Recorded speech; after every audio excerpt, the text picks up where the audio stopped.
Mystère, mystère.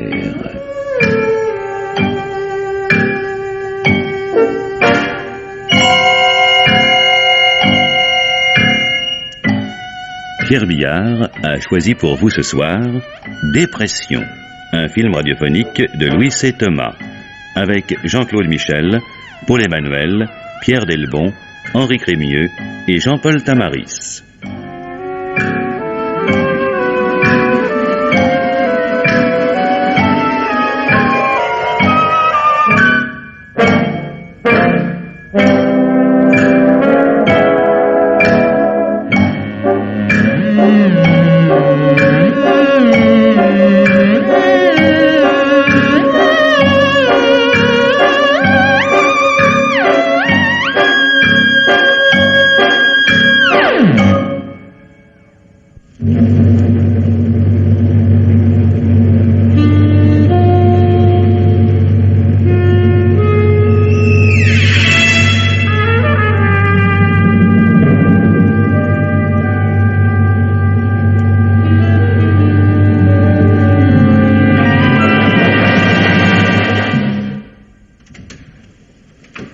Docteur Reynaud?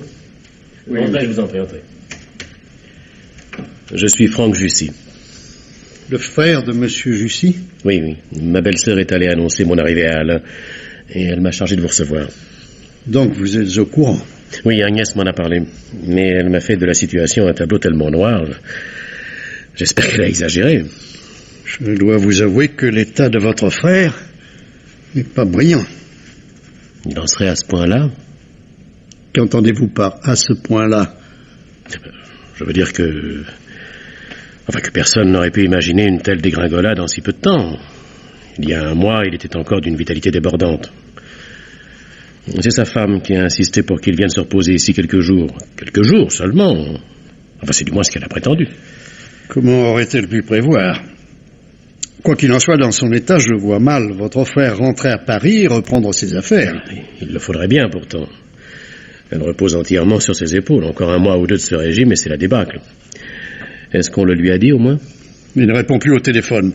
Et quand sa femme lui en parle, il hausse les épaules. C'est à peine croyable.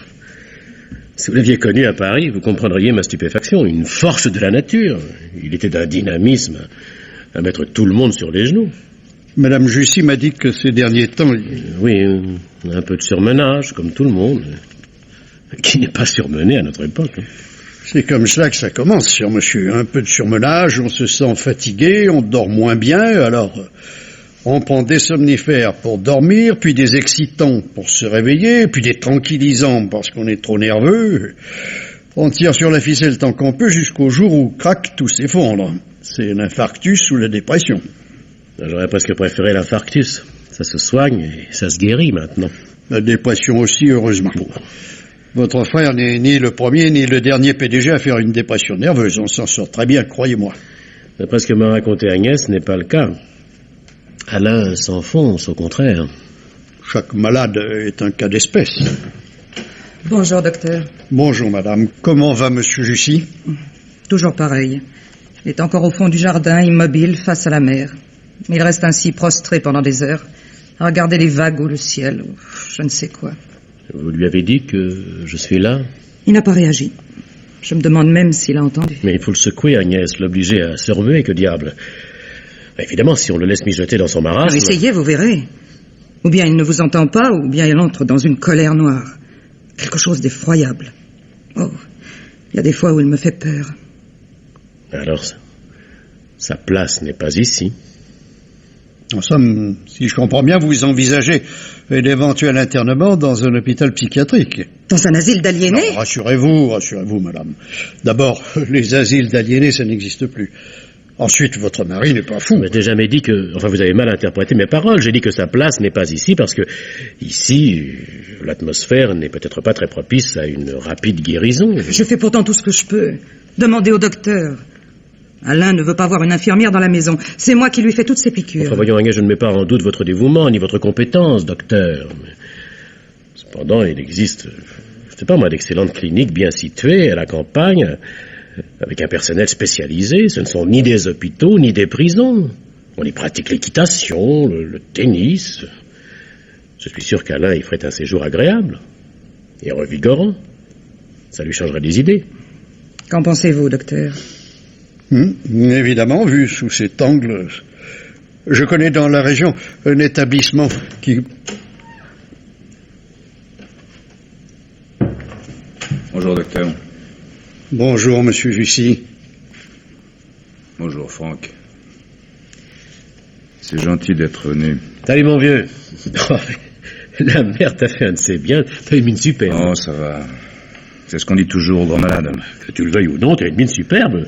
Le docteur me disait justement Le docteur disait qu'il connaissait dans la région un établissement qui... Que? De quelle sorte d'établissement s'agit-il? Ah non, docteur, je vous ai très bien entendu, vous êtes interrompu à mon arrivée. C'est Franck qui pense que tu serais peut-être mieux dans une maison... Dans une maison de repos, tu serais comme un coq en pâte. Une maison de repos? Qu'est-ce que tu veux dire, une maison de fous? Ah, nous y voilà. Non, c'est bien ce que je craignais. C'est pour cela que je ne voulais pas vous en parler comme ça à brûle-pourpoint. J'étais certain que vous feriez la confusion, tout le monde l'a fait. Que vous vous imagineriez des choses... Je n'imagine rien de plus que ce qui a été dit. Bah, tout de suite, tu dramatises. Je constate, tout simplement, je constate que vous voulez m'enfermer. Mais pas du tout, il n'en est pas question. Et c'est lui, mon petit frère, venu exprès de Paris, qui a eu cette charmante idée. Ne proteste pas. Tout à l'heure, Agnès s'est vendue. Vendue? Oui, tu as dit, c'est Franck qui pense que... Tu l'as dit, oui ou non? Je n'y voyais aucun mal. Aucun mal. Hein? Regardez les docteurs, c'est de petits saints. Ils veulent se débarrasser de moi, ça crève les yeux. Ils sont d'accord, tous les deux. Mais tu es fou. Ça y est, vous l'entendez? Vous l'entendez? Elle l'a dit. Non. Elle veut faire croire que je suis fou. Calmez-vous, monsieur Jussy, calmez-vous. Alain. Écoute-moi, Alain. Tu racontes n'importe quoi. Si tu ne veux pas aller dans une maison de repos, eh bien tu n'iras pas. Oui, bien sûr. Tu dis ça pour me tranquilliser, et puis quand je ne me méfierai plus... Monsieur Jussy, je vous donne ma parole que vous aurez l'entière liberté du choix. Rien n'empêche que je continue à vous soigner ici. Merci, docteur.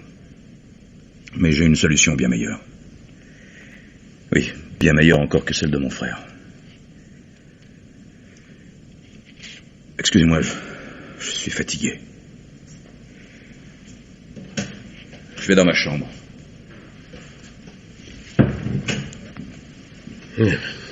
Mais plus de la dépression, c'est de la manie de la persécution. Je ne l'ai jamais vu dans cet état. Je me demande ce qu'il a voulu dire par une meilleure solution. Une meilleure solution. Est-ce que par hasard, bon sang, si c'était... Excusez-moi. Monsieur Jussy, attendez-moi, monsieur Jussy. Monsieur Jussy. Je m'en doutais. Donnez-moi ce pistolet, Non. monsieur Jussy. Donnez-le-moi. Laissez-moi. Laissez-moi, j'en ai marre. Mais vous allez lâcher. Mais tête de mule.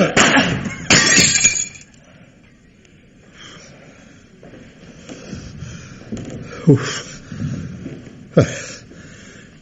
On a eu chaud, hein.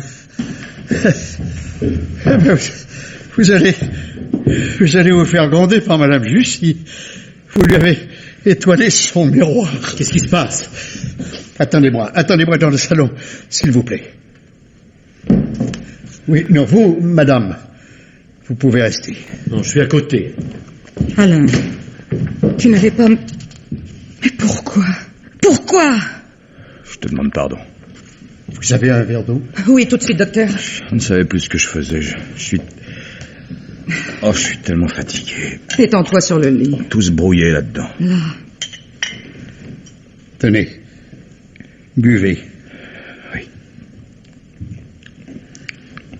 Vous allez vous sentir beaucoup mieux. Presque instantanément. Merci. Agnès, tu ne me quittes pas, hein? Non, mon chéri. Je suis là. Je reste avec toi. Oui.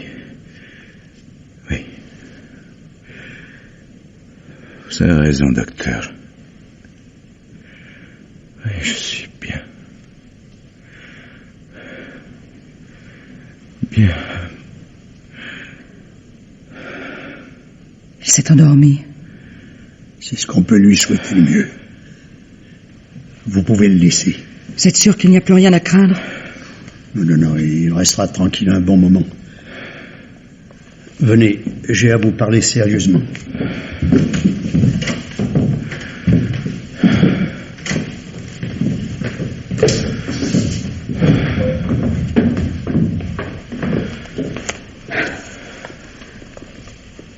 Je ne comprends pas ce qu'il lui a pris.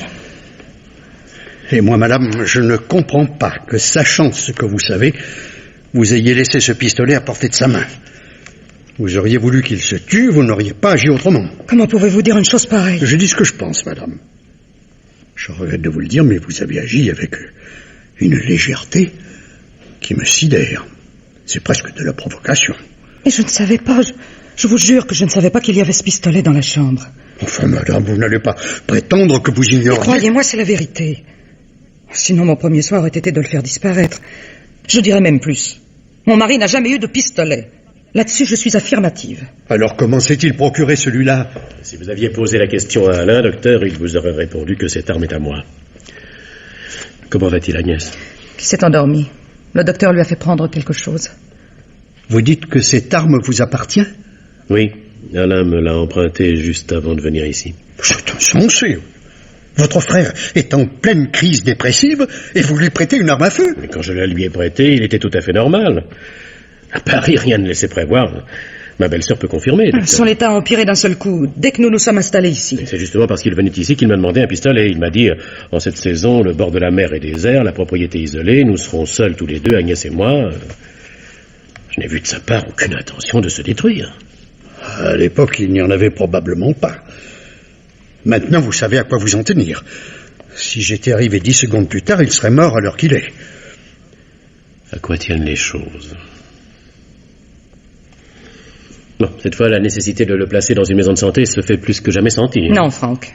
Vous avez vu comment il a pris la chose. Je ne veux pas qu'elle recommence. Madame Jussy a raison. Pour l'instant, ce qu'il faut, avant tout, c'est éviter de le heurter de front. Mais enfin, Agnès ne peut pas rester toute seule avec lui, c'est imprudent. Je devine ce que vous pensez, Franck. Mais ne vous inquiétez pas pour moi. Alain ne me fera aucun mal, j'en suis convaincu. Je vais lui prescrire des calmants qui vont le stabiliser pendant quelques jours. Pendant quelques jours, oui, et ensuite? Ensuite, nous aviserons. Tenez, reprenez votre pistolet. Inutile que je vous recommande de ne pas le laisser traîner.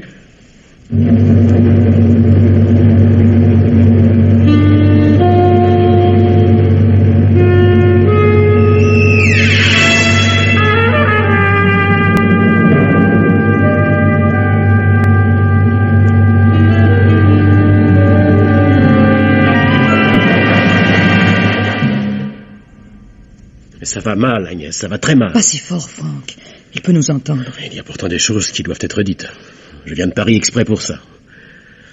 Le docteur n'est pas encore là? Je l'attends d'une minute à l'autre. Mais sa présence nous sera utile. C'est donc si grave? Assez, oui. Voilà le docteur. Bonsoir, docteur. Entrez. Pardonnez-moi, je suis un peu en retard. Aucune importance, je viens tout juste d'arriver. Je n'ai même pas eu le temps de prendre des nouvelles. Elles ne sont malheureusement pas fameuses. Il n'a quand même pas tenté à nouveau de se suicider, non? Au contraire, il a peur de la mort maintenant. La nuit, il se réveille en sueur, tremblant de tous ses membres. Il me prend la main, me la serre très fort. Il prétend qu'il va mourir, qu'il le sent et qu'il ne veut pas. Ma pauvre Agnès. Je le réconforte de mon mieux, mais c'est comme si je m'adressais à un mur. Cette obsession ne le quitte pas jusqu'au petit jour. Quand parfois il s'assoupit, il se débat dans des cauchemars terribles. Enfin, cette fois, docteur, vous êtes de mon avis. Il faut consulter un psychiatre. Je le lui ai déjà proposé, il refuse catégoriquement. On ne peut quand même pas l'obliger. Pourquoi pas? Il y a des cas où c'est un devoir. Non, Franck. Alain est déjà assez malheureux comme ça. Tant que je pourrais le soigner, je m'occuperai de lui. Et c'est vous qui finirez par tomber malade. Enfin, s'il a peur de mourir, c'est au moins la garantie qu'il ne tentera plus de se supprimer. Détrompez-vous, on a vu des condamnés à mort se suicider parce qu'ils craignaient d'être exécutés. Je me permets de vous dire cela sans ménagement, madame, parce qu'il faut être plus vigilant que jamais. Eh bien, tout ça ne va pas faciliter ma tâche. Mais comme ma belle-sœur doit vous l'avoir dit, docteur, j'ai tenu à ce que vous soyez présent. Car je ne sais pas dans quelle mesure Alain est capable de supporter un coup dur. Est-il indispensable que vous lui en parliez? Hélas, oui. Il vaut mieux qu'il apprenne d'abord les choses par moi. Je vais essayer de le préparer. C'est au sujet de ses affaires? Qu'est-ce qui est arrivé? Oh, c'est bien trop compliqué pour vous. Vous devriez appeler Alain. Bon, j'y vais. Ne soyez quand même pas trop brutal. Alain? Alain? Votre frère a des ennuis graves? Il risque de le devenir. Quand il était encore à Paris, ses affaires lui donnaient quelques soucis. Il est d'ailleurs probable que sa dépression en est la conséquence. Ça me paraît évident. Et depuis, les choses n'ont fait qu'empirer. Or, l'absence de mon frère est très mal interprétée. Des bruits courent. Attention. Alain arrive tout de suite. Il me suit. Comment est-il? Oh, toujours pareil. Bonsoir. Bonsoir, monsieur Jussy. Salut, vieux. Hein? Le conseil est de nouveau réuni. Qu'est-ce que vous manigancez encore? Oh, voyons, monsieur Jussy. Vous me connaissez maintenant assez. Personne ne connaît jamais personne. Se connaît-on seulement soi-même? Je devine ce qui t'amène, Franck.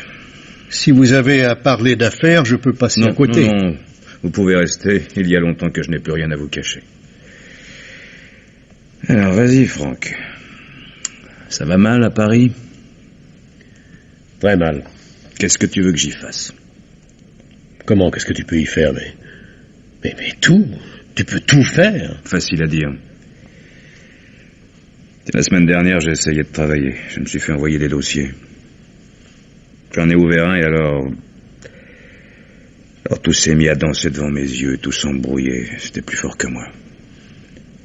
Je me suis fait violence, je me suis traité de fainéant, de pauvre type. Tu sais bien que ce n'est pas vrai. Mon cerveau refusait littéralement de fonctionner, comme si quelque chose s'était bloqué. Les commandes m'échappaient. J'ai fini par aller vomir au lavabo. Comprends-moi, Franck. Quand un alpiniste est pris de vertige, c'est contre sa volonté. Il n'y peut rien. On ne peut pas lui en vouloir. On ne peut pas plus vous le reprocher qu'on ne reproche à un malade d'avoir contracté la typhoïde. Tu vois, le docteur me comprend, lui. Mais il ne s'agit pas de comprendre et de voir les faits en face. Si ça va mal, ça va mal. Et mon devoir est de te mettre en garde. Il faut dresser la barre tout de suite. Franck, si je te demandais, pour un certain temps seulement, le temps de me retaper, si je te demandais de prendre l'affaire en main. Ouais. Tu ne veux pas. C'est pas je ne veux pas, je ne peux pas. Et tu sais très bien pourquoi. Tu ne m'as jamais tenu au courant de rien, tu m'as toujours fait qu'à ta tête. Alors voilà le résultat. Je suis dans le brouillard, totalement désarmé devant les événements. Oh, nous sommes tous désarmés, mon pauvre vieux. Mais le patron, c'est toi. Tu es le seul responsable. Si ça tourne mal, c'est à toi qu'on s'en prendra, pas à moi ni aux autres. Les actionnaires sont inquiets, ils réclament des comptes. Des comptes! Tu saisis, oui? La situation est critique. Plus que critique. Eh ben, réponds, mon Dieu! Reste pas là à me regarder comme ça. Dis quelque chose. Alain, qu'est-ce que tu as? Mais qu'est-ce qu'il a, docteur? Laissez-moi faire. Alors, monsieur Jussy. Monsieur Jussy, qu'est-ce qui ne va pas? Vous ne vous sentez pas bien? Je suis fatigué. Ça va passer. On va aller dans votre chambre. J'en profiterai pour prendre votre tension. Je suis venu pour une visite, je ne tiens pas à m'être dérangé. Pour rien. Allez, venez. Venez. Après vous. Excuse-moi, Franck. Toi aussi, Agnès.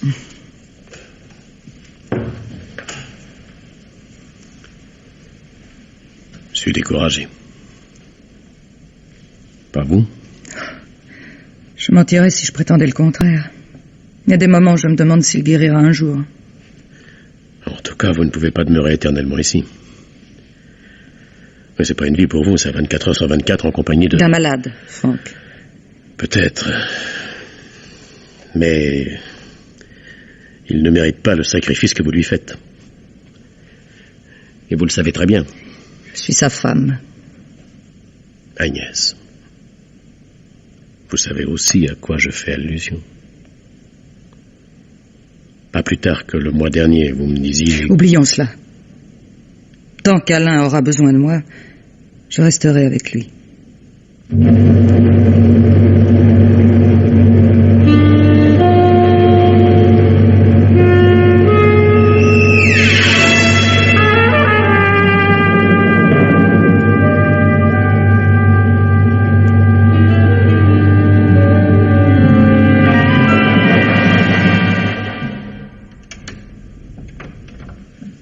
Alors, comment va notre malade? Mieux, docteur, beaucoup mieux. Bravo. Je vous avais bien dit qu'on ne tirerait d'affaire. Il est encore loin de son état normal. Il ne faut pas demander l'impossible. Dans ces sortes de maladies, la guérison est une longue patience. À partir du moment où s'amorce une évolution favorable, le temps travaille pour lui. Comment se manifeste l'amélioration? Il est moins taciturne. Il semble avoir davantage les pieds sur terre. Il a eu une longue conversation téléphonique avec Paris. Bravo. S'il recommence à s'intéresser à son travail, c'est bon signe. Je ne lui ai pas posé de questions, je n'ai pas osé. Les nouvelles ne devaient pas être mauvaises. Il est sorti de son état de prostration comme s'il avait soudain repris goût à la vie. On est même allé faire une promenade en mer, alors qu'il n'avait plus touché au canot depuis des semaines. Oh, mais c'est bon, ça. Je lui ai fait remarquer que le pont était sale, histoire de dire quelque chose. Aussitôt après le déjeuner, il est allé en ville acheter un produit pour le nettoyer.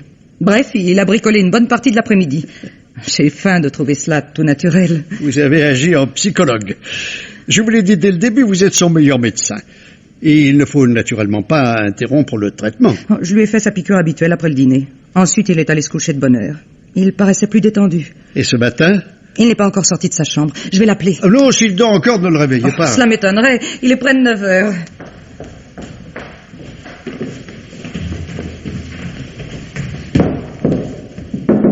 Alain?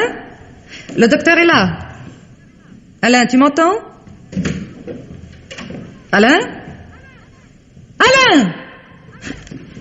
Docteur! Venez vite! Docteur! Qu'est-ce qu'il y a? Mon mari. Et il lui est arrivé quelque chose? Il n'est plus là, il est parti. Oh, vous m'avez fait peur. J'ai craint le pire. Je crains toujours le pire, moi. Parce que votre mari n'est pas dans sa chambre? Il est peut-être allé faire un tour. Mais non, docteur, c'est impossible. Ce matin, il n'aurait pas pu sortir sans que je l'aperçoive. Je n'ai pas perdu le vestibule de vue. Et par la fenêtre? Elle est bien fermée. Mais il est donc dans la maison. Pourquoi se cacherait-il? Mon Dieu! Le puits! Quel puits? Dans la cave. Pourvu qu'il n'ait pas fait une nouvelle bêtise. Allons voir ça.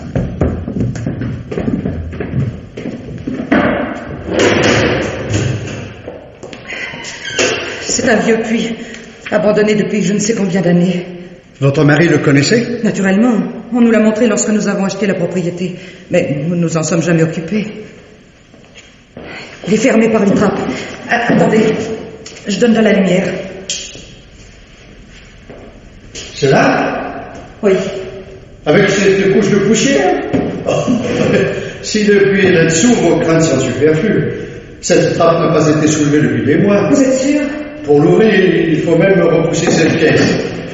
Si M. Jussy s'était jeté dans le puits, il n'aurait pu ni refermer la trappe, ni replacer la caisse par-dessus. Et alors sa disparition est inexplicable. Il y a certainement une explication.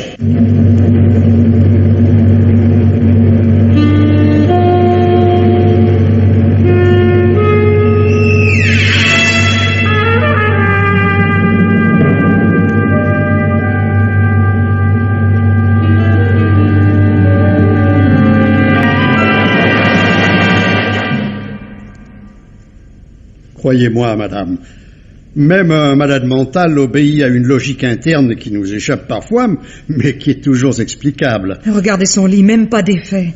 Il n'a pas dormi ici. Il a profité de la nuit pour faire quoi, mon Dieu? Non, mais ne vous affolez pas. Vous en parlez à votre aise. Mon mari disparaît au milieu de la nuit et vous voudriez que je prenne la chose calmement. Si M. Jussy est parti, c'est qu'il avait une raison de partir. Tenez, sur la table de chevet, cette enveloppe. Pour Agnès. Agnès, c'est bien vous? Oui. Eh bien alors, qu'attendez-vous pour l'ouvrir? Mercredi 14 mars, à 23 heures. C'est bien hier soir. Ma chère Agnès, je te l'ai dissimulé toute la journée afin de ne pas t'inquiéter, mais ma conversation téléphonique de ce matin avec Paris ne me laisse plus aucun espoir sur l'avenir de mon affaire. Est-ce qu'il serait parti pour Paris? Lisez la suite. Sur l'avenir de mon affaire. C'est la faillite complète, un déficit de plusieurs millions que rien ni personne ne peut plus éviter. Surtout pas moi, hélas. Je suis fatigué de tout. Toujours cette obsession. Mon affaire sombre et je sombre avec elle. Mais je n'ai pas le droit de t'entraîner dans ce naufrage. Je suis un homme fini et je ne veux pas que toute ta vie tu me traînes comme un boulet. Ma décision est prise, elle a été prise aussitôt après ma conversation téléphonique de ce matin. Et moi qui me figurais que... Au cours de notre promenade en mer, il était presque gai. Je vous en prie, continuez à lire. Cet après-midi, je t'ai laissé croire que j'allais en ville afin de me procurer ce produit pour nettoyer le bateau. En réalité, ces détails sont nécessaires pour que les choses soient bien claires. J'ai acheté un fusil de chasse et des cartouches de chevrotine. De chevrotine ? Ce sont des plombs de gros calibre. Je me suis enfermé dans l'atelier pour que tu ne me vois pas scier le canon du fusil. J'ai caché l'arme et les cartouches dans le canot. Ensuite ? Oh non, je ne peux plus. S'il vous plaît, lisez vous-même. Cette fois, je ne veux pas rater mon suicide. Je ne peux pas le rater. Toutes mes précautions sont prises. Voici ce que je vais faire. Tout à l'heure, dans quelques minutes, je prendrai le canot, je me dirigerai vers le large. Est-ce qu'on aperçoit l'appontement de cette fenêtre? Oui, docteur. Et le canot n'y est plus. Oh, qu'est-ce qu'il a fait, mon Dieu? Mais qu'est-ce qui lui est donc passé par la tête? Vous préférez que je lise ou bien... Lisez. Quand je serai loin, très loin, je monterai sur le plat-bord, et là... Et là? Je comprends combien ce moment est pénible pour vous, madame. Oh, lisez donc. Là, je me tirerai une décharge de chevrotine dans la tête. Je tomberai à la mer, et si je ne suis pas mort sur le coup... Pauvre Alain, mon pauvre Alain, moi qui le croyais presque guéri. Qu'est-ce qu'il dit encore? Il vous demande pardon. Il dit que vous serez sa dernière pensée. Donnez. Il faut faire quelque chose, essayer de le rattraper, je ne sais pas, moi. Il n'est peut-être pas trop tard. Je crains, hélas, qu'il soit trop tard. Il a écrit cette lettre à 23 heures, et depuis... Mais il n'a peut-être pas osé. Et qui sait si au dernier moment, il n'a pas reculé. Il faut donner l'alerte tout de suite. Qu'on fasse des recherches en mer. Je m'en occupe. Où est le téléphone? Le voilà. Surtout, conservez cette lettre. La police vous la réclamera.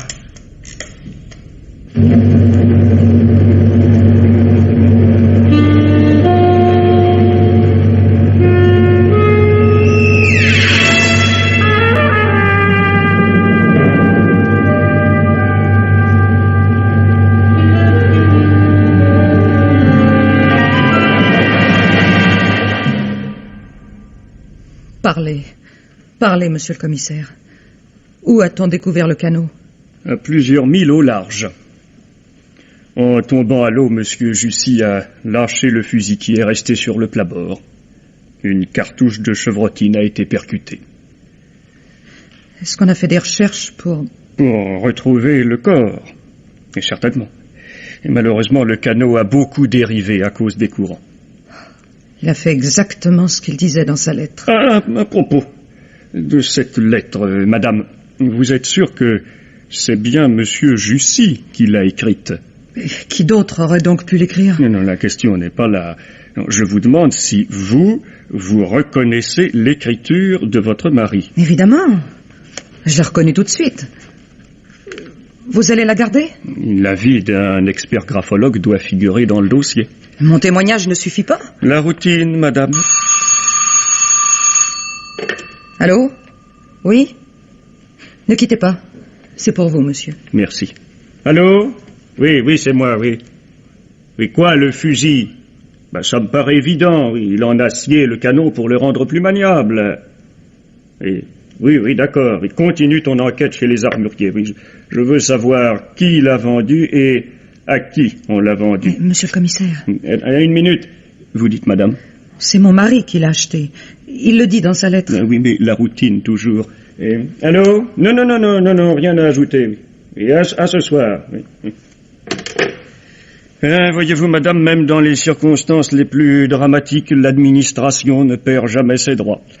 Et il me faut compléter mon dossier. Il me manque encore quelques précisions. Je suis à votre disposition. Le docteur Reynaud m'a dit que, jusqu'à ces jours-ci, monsieur Jussy se réveillait la nuit avec une peur terrible de mourir et que vous lui teniez la main comme à un enfant jusqu'au petit jour. C'est exact. Vous faisiez donc chambre commune? Depuis sa maladie, oui. Et cette nuit, pourtant... Hier soir, il semblait aller beaucoup mieux. C'est lui qui a insisté pour que je retourne dans ma chambre. Ah. Et d'ordinaire, vous faisiez chambre à part? De tout temps, oui. Hier soir, vous êtes endormi de bonne heure? Vers 10 heures. Je suis très lasse ces temps-ci. Non, je ne vous ennuierai pas longtemps. Mais encore un dernier renseignement. Si l'on en juge d'après sa lettre, votre mari a pris le canot automobile entre 11h et minuit. Le moteur doit avoir fait un vacarme épouvantable dans le silence de la nuit. L'appontement n'est pas si loin, même en ayant le sommeil lourd. Naturellement, s'il avait démarré tout de suite au moteur, j'aurais entendu. Ben, n'est-ce pas? Je suppose qu'il s'est éloigné de la côte avec les rames. Ah, oui. Il y en a toujours une paire dans le fond, en cas de panne. Je vais voir ce que c'est. Oh, Franck, c'est vous. Ma pauvre Agnès. Tout de suite après votre coup de fil, j'ai sauté en voiture. Ah, ma pauvre petite Agnès. Mais vous n'êtes pas seul? Non, le commissaire de police est là. Bonjour, monsieur le commissaire. Bonjour, monsieur. Franck Jussy, mon beau-frère. Mais j'arrive de Paris. Alors, Agnès, il n'y a rien de nouveau? Oh, rien de plus que ce que je vous ai dit au téléphone. C'est une bien triste chose. Une chose que j'avais malheureusement prévue. Prévu? Prévu? Et comment? Mais je le sentais. J'avais l'intuition que tôt ou tard, cela finirait mal. C'est pourquoi j'aurais voulu qu'Alain aille dans une maison de santé. Là, on l'aurait soigné, on l'aurait surveillé. Enfin, rappelez-vous, Agnès, ce n'est pas faute d'avoir insisté. Oh, hélas, je me le reproche assez. Mais vous n'êtes pas en cause, Agnès. Le docteur Reynaud lui-même n'en était pas partisan. Mon frère, monsieur le commissaire, était obsédé par le suicide. C'était son mal. Savez-vous qu'il avait déjà tenté de se supprimer? Je sais. Le docteur Reynaud m'a mis au courant. Et d'ailleurs, votre frère y fait allusion dans sa lettre d'adieu. Et qu'est-ce qu'il dit? Est-ce que je pourrais la lire? Ah, elle n'est plus ici. Elle fait maintenant partie du dossier. Oui, un graphologue va l'expertiser, paraît-il. L'expertiser? Et pourquoi faire? Mais ça se fait. Mais c'est absurde, enfin ridicule même. Une expertise, à quoi ça rime? Enfin, quoi, cette lettre, c'est bien mon frère qui l'a écrite, n'est-ce pas, Agnès? Enfin, pourquoi on irait chercher midi à 14h? Moi, je ne vois pas pourquoi vous prenez la mouche pour une simple formalité. C'est une question de principe. Et puis enfin, je trouve un peu fort de café de ne pouvoir prendre connaissance de la lettre d'adieu de mon frère. Mais je vous en ferai parvenir une photocopie dès demain matin. Croyez bien que je ne complique pas les choses pour le plaisir de les compliquer. Oui, excusez-moi, monsieur le commissaire, je me suis un peu énervé, mais enfin, les circonstances, vous comprenez? Mais je comprends. Je ne vais d'ailleurs pas vous importuner davantage. Au revoir, madame. Au revoir, monsieur le commissaire. Je vous accompagne, monsieur le commissaire. Par ici. Oui, je vous reverrai plus tard si vous avez besoin. Bon, je n'y manquerai pas. Merci. Au revoir, monsieur. Au revoir, monsieur le commissaire. J'espère que cet idiot de policier ne vous a pas trop embêté. Oh, il fait son métier. Sans tenir compte des autres.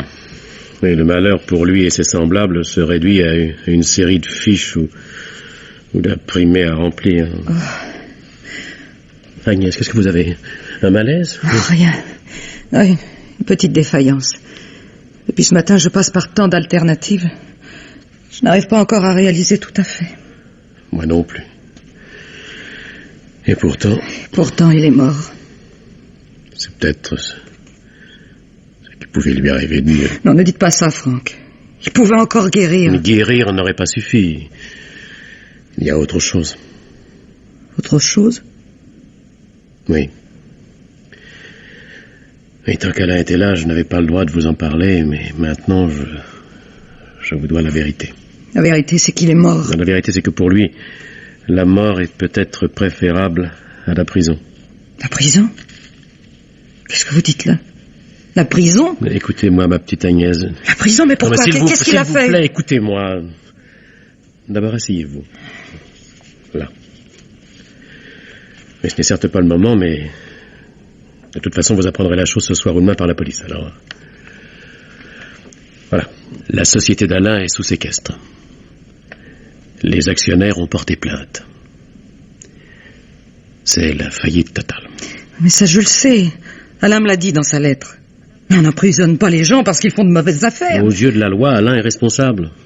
Et il manque 5 millions en caisse. 500 millions d'anciens francs qu'Alain aurait été incapable de rembourser. 500 millions On l'accuse d'avoir détourné à son profit. C'est facile d'accuser quelqu'un quand il n'est plus là pour se défendre. Mais le bilan est là, c'est irréfutable. C'était peut-être aussi facile de se servir en profitant de son absence et en lui mettant tout sur le dos. Agnès, voyons. Ah, avec un malade mental, pourquoi se gêner? Qu'est-ce que vous insinuez? Non, mais si vous avez une idée de derrière la tête, il faut la dire. Hein. Si vous me soupçonnez, moi, son frère... Non, Franck, non. Je suis à bout de nerfs. Je dis n'importe quoi. Il ne faut pas m'en vouloir. Vous en vouloir? À vous, Agnès? Comment pourrais-je? Répondez, s'il vous plaît. Allô? Allô, oui? Comment? Quel journal? Non, monsieur, non, rien à déclarer, non. Mais cela ne vous regarde pas. Je vous répète que cela ne vous regarde pas. En aucun cas. Non, je vous préviens, si vous imprimez le mot escroc, Madame Jussy et moi-même, vous intentons un procès en diffamation. Eh bien, vous voyez, la presse est déjà au courant.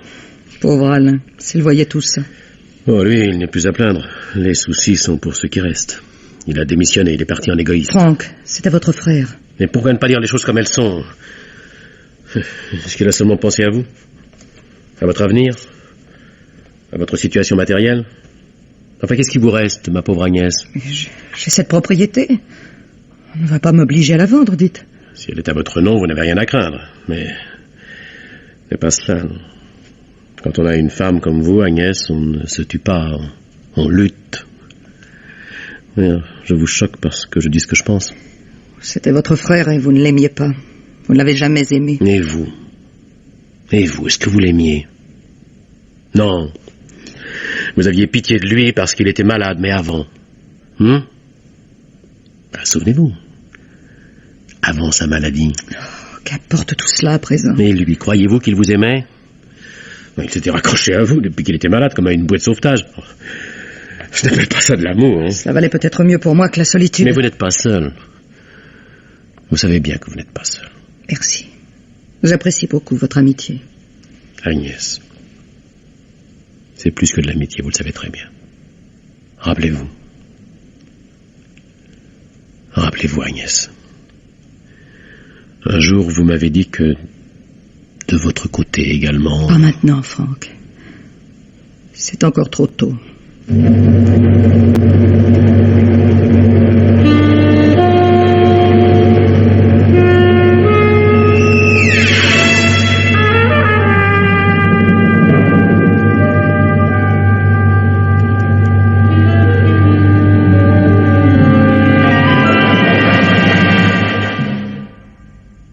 Croyez-moi, Agnès, il serait plus raisonnable que vous rentriez avec moi à Paris. Rien ne presse. Mais vous y seriez quand même 100 fois mieux qu'ici, dois-je insister? Non, laissez-moi le temps de me retourner. J'ai besoin de remettre cette maison en ordre. Comme vous voudrez. Et je n'aime pas vous laisser seul cette nuit ici. Il n'y a aucune raison pour que vous restiez ici. Je voudrais bien, mais ce rendez-vous de demain matin est d'une importance capitale. Oui, de lui va dépendre tout le règlement des affaires d'Alain. Je vais essayer de sauver les meubles. Ne regrettez rien. C'est moi qui tiens à ce que vous rentriez à Paris. Vous êtes courageuse. Comme tout le monde, quand on ne peut pas faire autrement. Bien. Allez, ne vous attardez pas. Il est plus de 9 heures. Au revoir, Agnès. Je vous téléphone. À bientôt.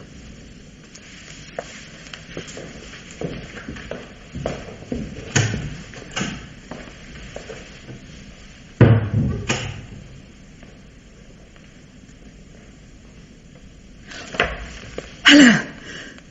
Qu'est-ce que tu fais là? Et si quelqu'un t'a vu? Non, ne t'inquiète pas, je suis passé par derrière. Ouf! Ah, je suis vanné. J'ai cru que Franck ne partirait jamais. Mais qu'est-ce qui t'a pris? Mais qu'est-ce qui t'a pris de revenir? Je t'expliquerai. Donne-moi d'abord quelque chose à manger, je meurs de faim. Oh, je n'ai pas grand-chose, du pain et du jambon. Eh bien, ça ira, parfait. Dans quel état tu es, mon pauvre ami? Si tu voyais tes vêtements... Je suis resté toute la journée dans le bois, terré comme une bête. Tu es sûr au moins que personne ne t'a vu? Non, je te répète que j'ai pris toutes mes précautions.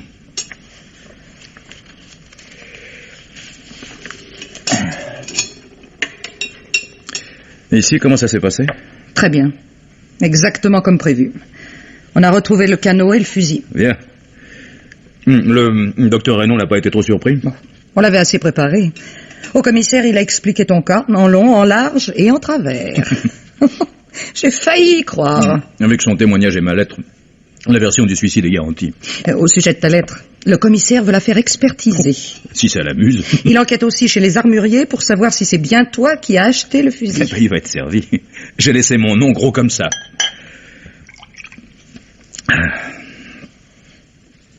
Et Franck? Quoi, Franck? Comment prend-il la chose? Comme quelqu'un qui vient de perdre son frère. Lui aussi, il a été très bien avec le commissaire. Il a mentionné ta première tentative de suicide. Il est allé jusqu'à me reprocher, bon, indirectement peut-être, mais il l'a fait, de ne pas t'avoir placé dans une maison de santé. Il n'aurait plus manqué que ça. Entre nous, Franck n'a pas été très tendre avec toi. Le contraire m'aurait étonné. Il a toujours été le frère de mon portefeuille, oui. Je parierais volontiers qu'il est prêt à me descendre en flamme à la première occasion. Tu exagères. De toute façon, je m'en fous. Je suis mort. Mort, j'ai bien failli l'être pour de bon. Raconte. Tu as eu un ennui? Le grain de sable dans la mécanique. Et un ennui grave? Oh, pas tant que ça, puisque je suis ici. Mais si je tenais le salaud qui m'a vendu le bateau pneumatique, ça n'est vraiment pas sa faute si je ne suis pas au fond de l'eau. Qu'est-ce qui t'est arrivé? Dis-le à la fin. Au début, tout allait bien. Une fois au large, j'ai arrêté le canot, j'ai monté la petite mise en scène du fusil, j'ai gonflé le bateau pneumatique et je l'ai mis à l'eau. Tout s'annonçait bien. La mer était calme, et je pagayais vers la côte sans histoire. Tout à coup, qu'est-ce que j'entends? Bouk, bouk, bouk, bouk, bouk. Comme des bulles d'air qui s'échappent dans l'eau. Une fuite? Oui. Là, j'ai mis un moment à réaliser, mais quand j'ai compris, je te jure que ça m'a fait un drôle d'effet. Pas moyen de revenir vers le canot. Je l'avais perdu de vue dans la nuit. Alors j'ai continué vers les lumières de la côte, en priant le bon Dieu que cette saleté de bateau tienne le coup assez longtemps. L'essentiel est que tu sois arrivé. Oui, in extremis. Crevé de fatigue et trempé jusqu'aux os. Un vrai miracle. 10 mètres de plus et je coulais à pic. Tu ne peux pas savoir ce que c'est de sentir tout à coup le plancher des vaches sous ses pieds. Tu une cigarette? Les miennes sont foutues. Merci.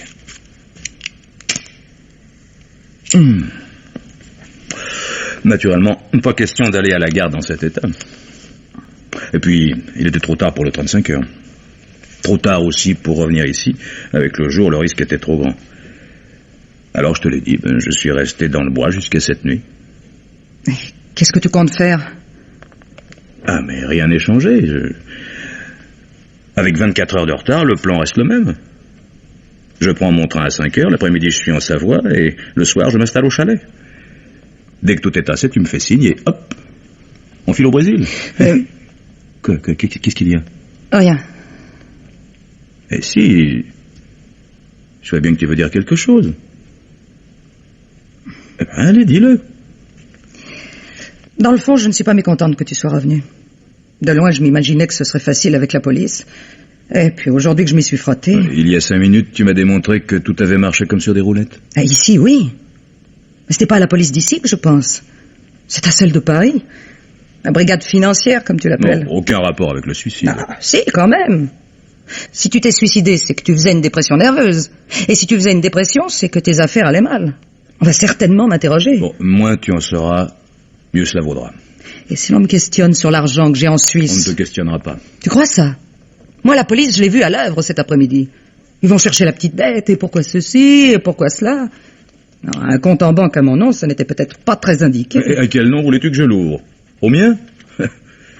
Si on n'arrête pas les morts ne peuvent pas non plus se présenter à un guichet pour toucher leur argent. Je te le répète, si on te pose des questions gênantes, tu fais l'ignorante.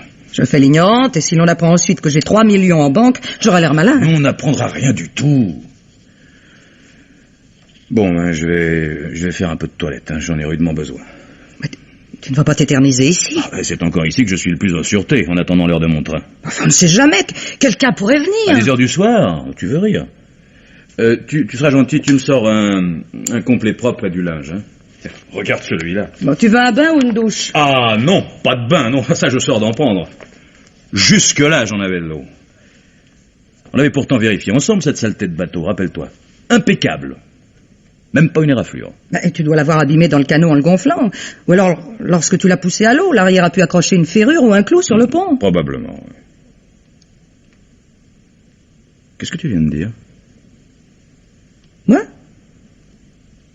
Que tu l'as peut-être crevé dans le canot en le gonflant. Après. Quoi après? Non, répète ce que tu as dit après.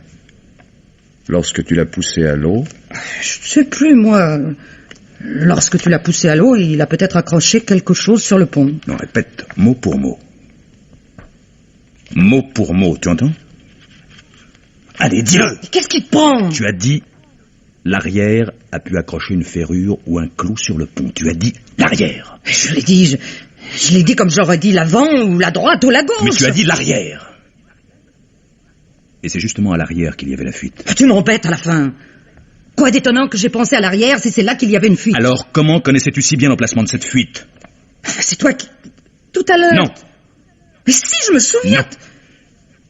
Je n'ai jamais cité l'endroit. Et cet endroit, personne d'autre que moi ne peut le connaître.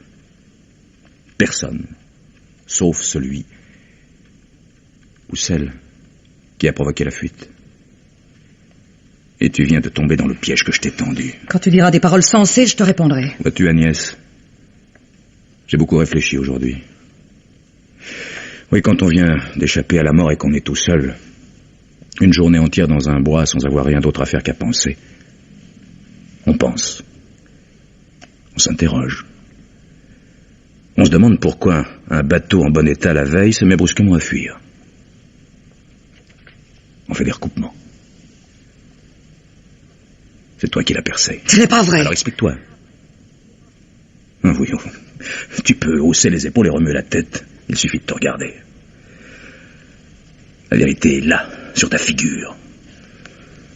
Tu as tout manigancé depuis le début. Tout.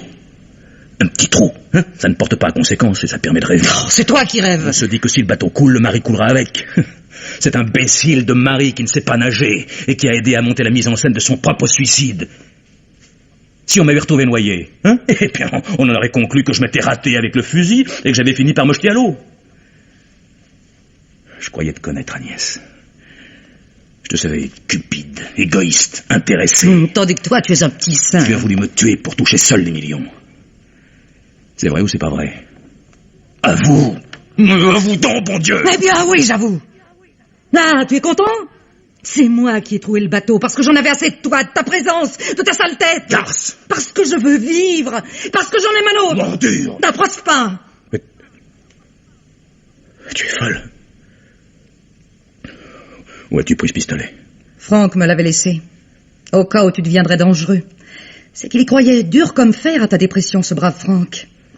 Comme il croit à ton suicide. Agnès, je t'en supplie. Tu me supplies, toi?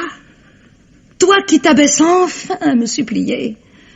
Ah, tu vois, cette minute où tu es devant moi, tremblant, visqueux, rampant, prêt à mendier ta grâce, cette toute petite minute, elle me paye de bien des années d'esclavage que tu m'as fait subir. Je veux que tu le saches. Agnès, tu ne vas pas... Te tuer? Et tu es mort, mon pauvre ami. Tu es déjà mort. Pour tout le monde, ton corps flotte entre deux eaux quelque part dans l'océan. Alors, au milieu de l'océan ou au fond du puits, le vieux puits condamné au fond de la cave. Non, tu ne feras pas ça, Agnès. Non. Agnès, non. Oh.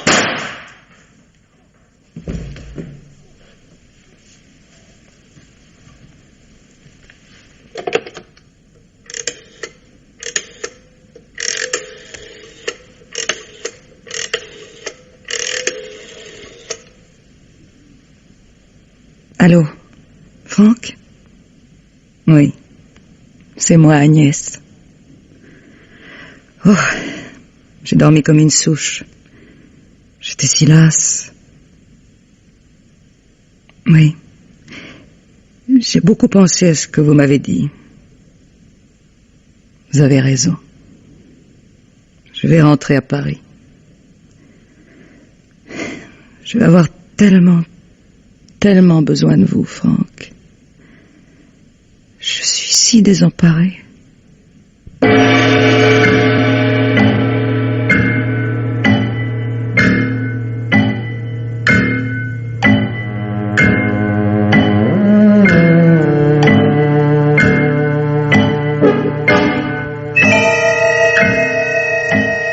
Pierre Billard avait choisi pour vous ce soir Dépression, un film radiophonique de Louis C. Thomas, avec Jean-Claude Michel, Paul Emmanuel, Pierre Delbon, Henri Crémieux et Jean-Paul Tamaris. Chef opérateur du son, Robert Lavoignat. Collaboration technique, Jean-Claude Matteaccioli. Bruitage, Jean-Jacques Noël. Assistante, Suzanne David. Réalisation, Pierre Billard.